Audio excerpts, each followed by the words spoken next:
Breaking news, mga kababayan ko, PRRD, uuwi na ng Pilipinas. Hala ka, totoo kaya mga kababayan? Attorney Conti, nagpa-emergency meeting sa mga ICC judges. Tila naninilikado at natataranta na.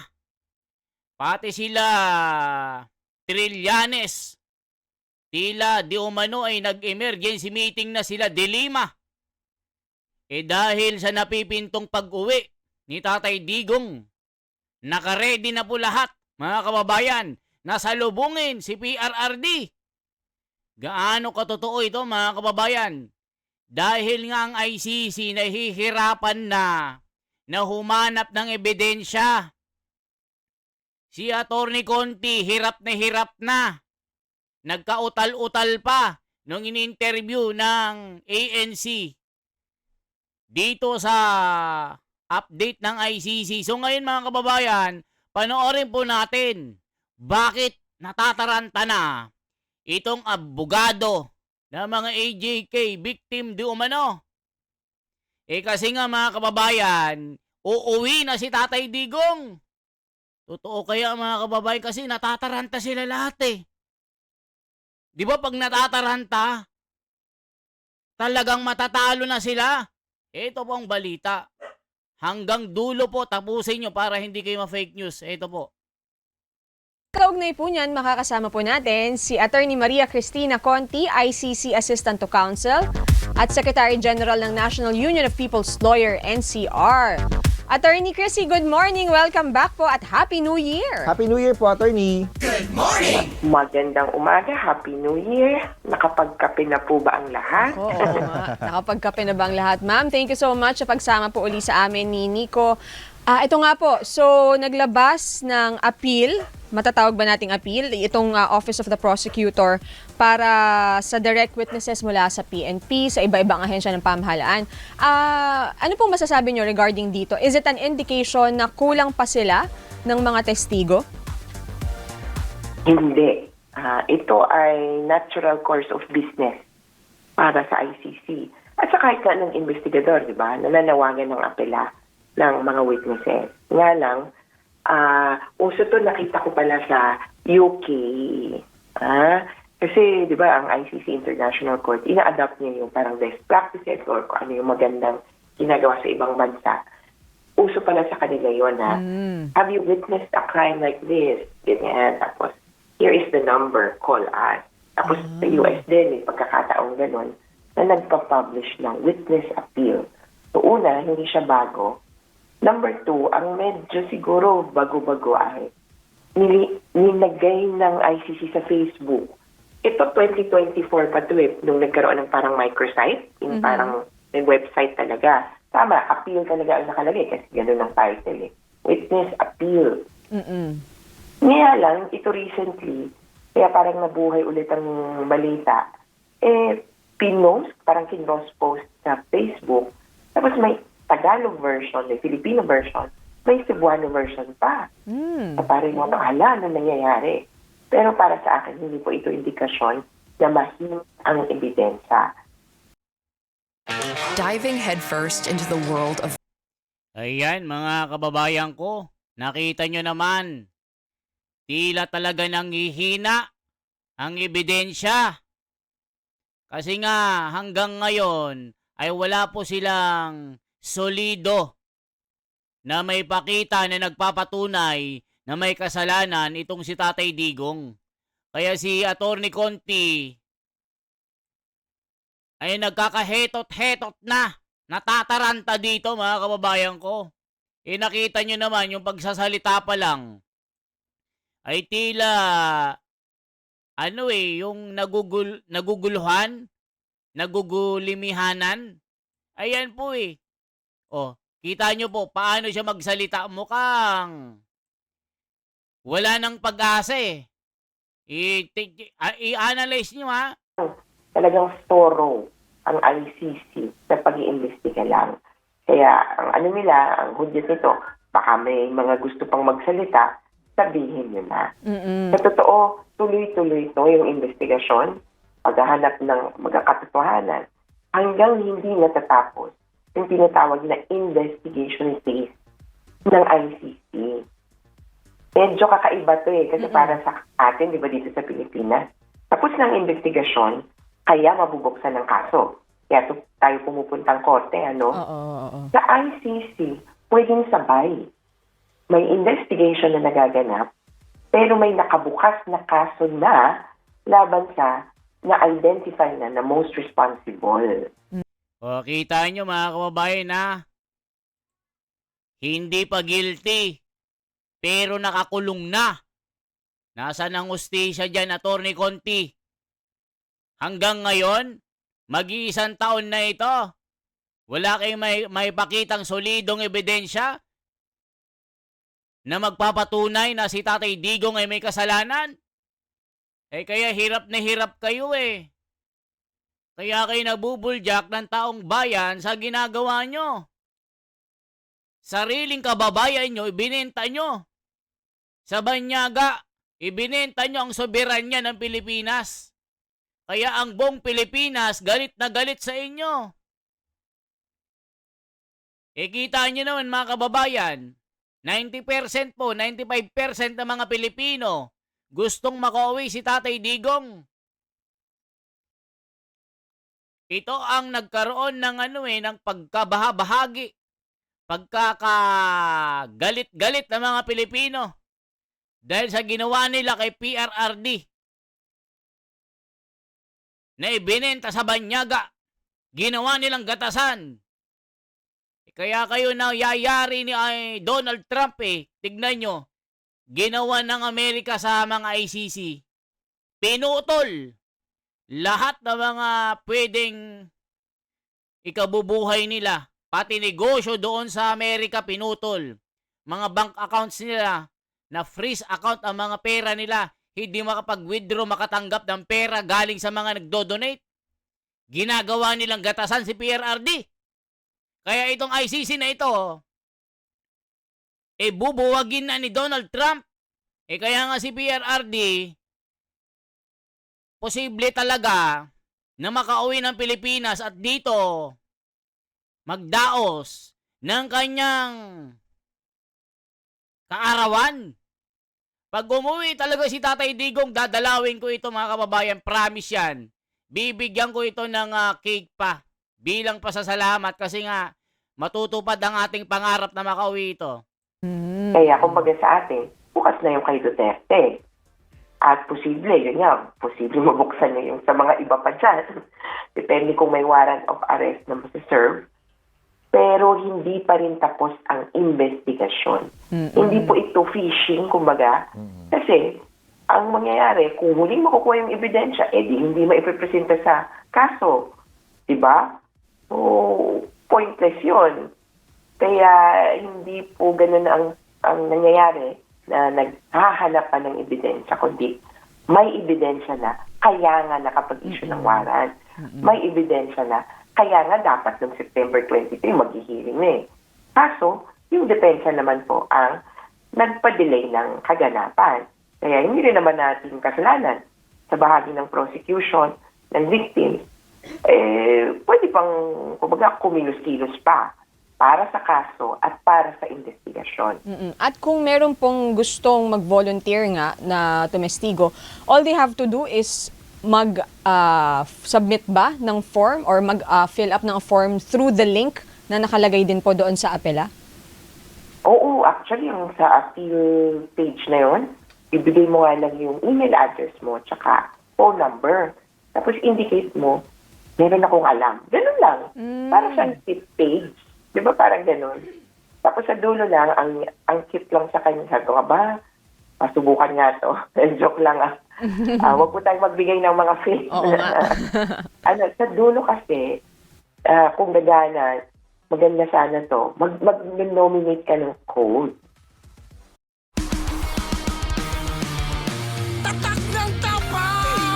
Alam nyo mga kababayan ng mga ito, yung mga biktima po, na biktima ng mga addictus benedictus ay hindi nila pinapansin, pero ang mga gumagawa po ng krimen, Yun po ang kanilang ipinagtatanggol. Anong klaseng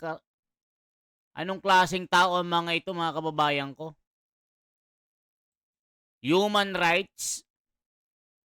Ang ipinagtatanggol nyo yung mga kriminal, pero yung mga biktima, hindi nyo pinapakialaman? O tignan nyo ngayon, mga kababayan, anong nangyayari sa bayan natin. Nagkalat po ang mga gumagawa po ng kasalanan ngayon.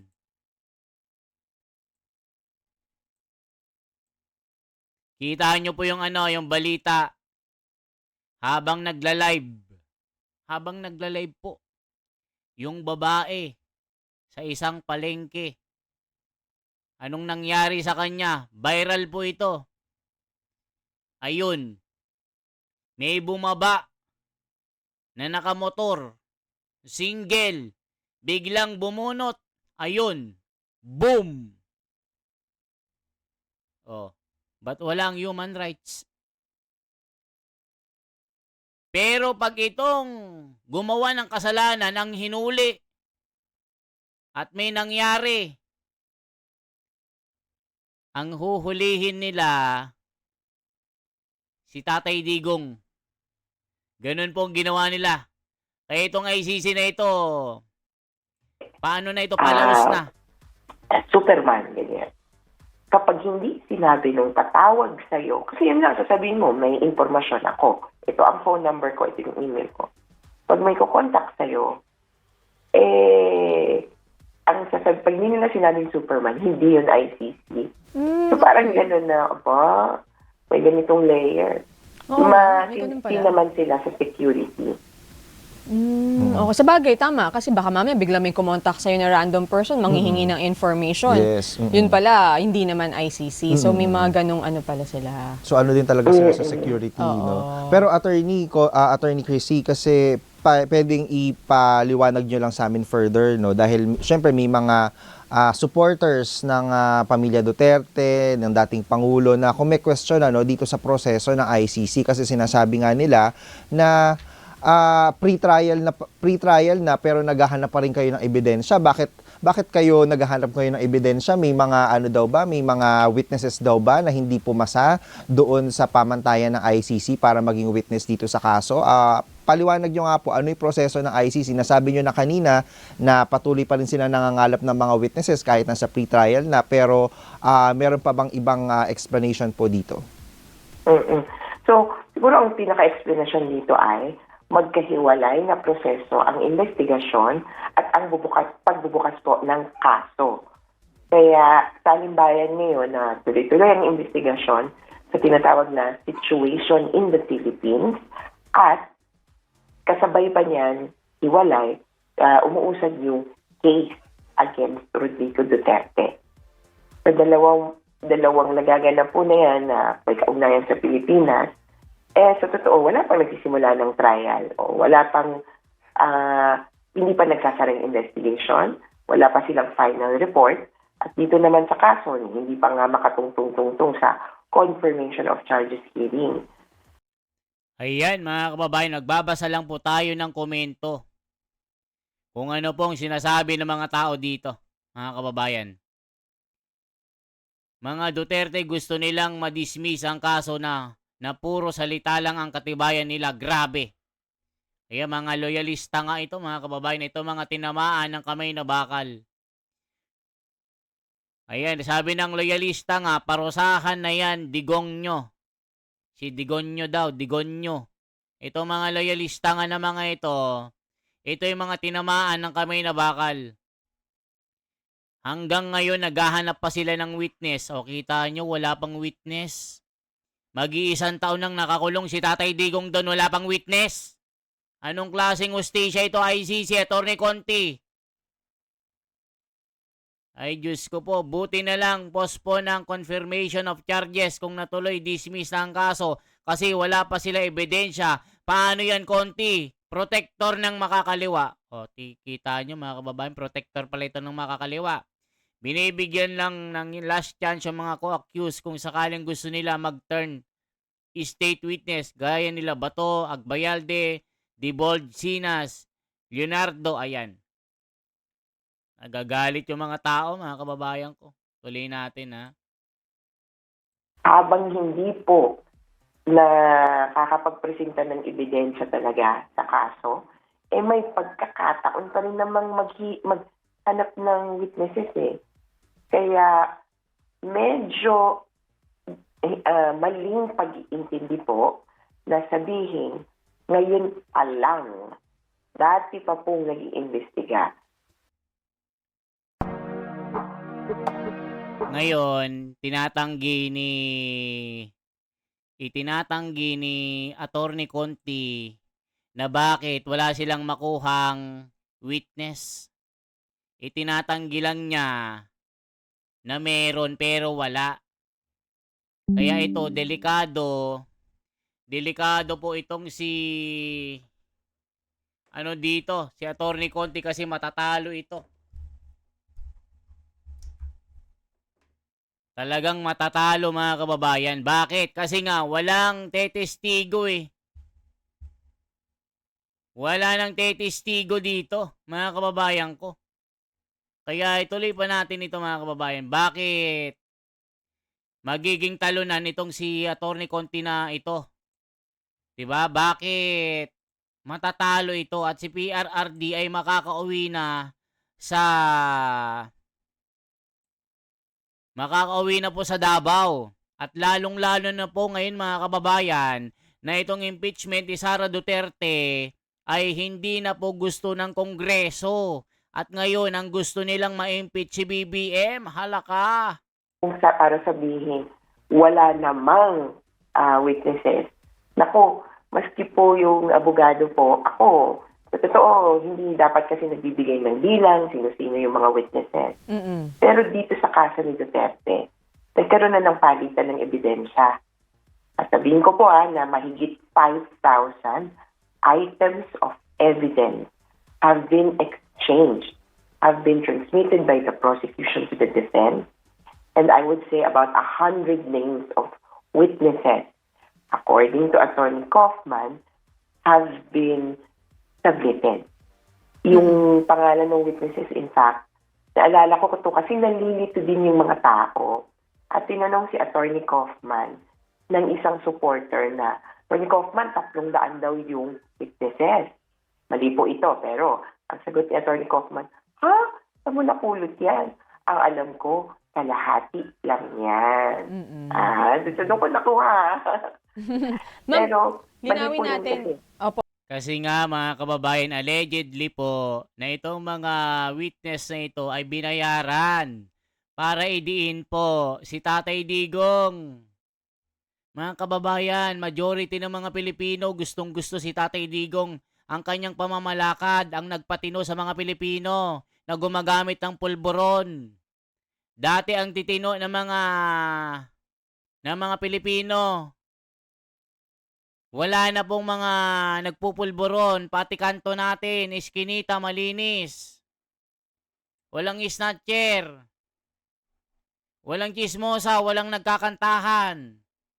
Wala pong nakahubad, bawal po nagbibidyo okay sa 10 oras ng gabi. Pero ngayon mga kababayan, napakarami na.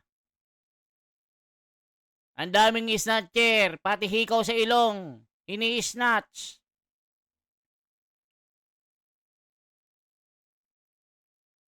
Dati po, wala talaga. Ngayon, kita nyo, pati mga nag-online, ginagawa nilang trabaho yung pagsimot ng pulbura. O mga kababayan, dati walang snatcher, ngayon nagtalamak. Dati nagtino ang mga Pilipino nung si Tatay Digong naglatigo. Pero ngayon, tignan nyo yung ate, binulgar ang bisyo ng kanyang kapatid. Sino ba namang igagalang yan kung pati yung gumagamit ng pulbura? Yan ang sabi ni ate niya ha. Sabi nung binibintangan nung ate, hindi ko yung kapatid. Iba yung ate ko, hindi yan. Sabi naman ng ate niya, Ako ito, kapatid ko. Lumilipad na naman ang isip mo. Tuloy pa natin. Po, sorry. Oo. Ulitin ko lang. 5,000 items of evidence yung na-exchange na. Yes. Hindi yun pages, Mm-mm. Items. Sa kunyari, yung Tokhang Memorandum, that's one item. Mm-mm. Yung memorandum na yun, parang 30 pages. So, items of evidence. Ang dami. Tapos, sa over the 10 years, 10 months, na na tumatakbo yung parang before pre-trial. Kasi dapat, actually, sa pre-trial or sa confirmation of charges hearing, hindi pa nga start ng hearing eh. Ano pa lang, confrontation, o anong ebidensya ang hawak natin, sino-sino ang mga witnesses ay ipapresenta, ano ba talaga ang kaso? Mas ganun pa yung confirmation of charges hearing. Hindi pa trial, kaya may chance pa rin na magdagdag pa ng witnesses even after that. Kaya, or during that day. Kaya, yan yung, kumbaga, offside. Yan yung problema. Kung hindi pa nag-start ng hearing, di pwede pa ako maghanap, di ba? Attorney, So, go ahead po. ito na yung pagsara ko lang. Meron pong ebidensya, kaya nga na-issuehan ng warrant eh. Kaya nga patuntong na tayo sana ng isa pang stage, confirmation of charges. Hindi po namin problema or hindi namin kasalanan na pwede pang magdagdag.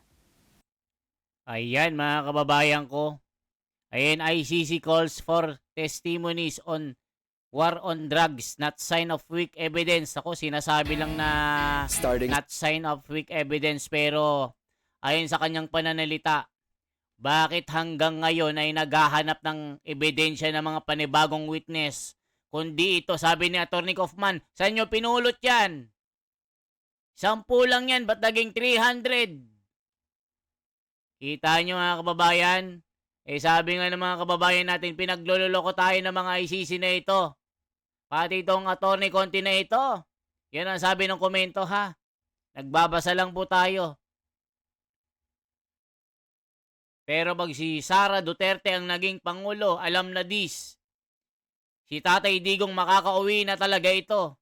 Weak yung weak yung ebidensya.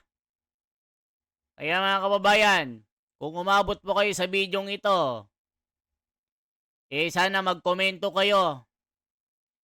Ginagawang gatasan lang ng ICC itong si PRRD.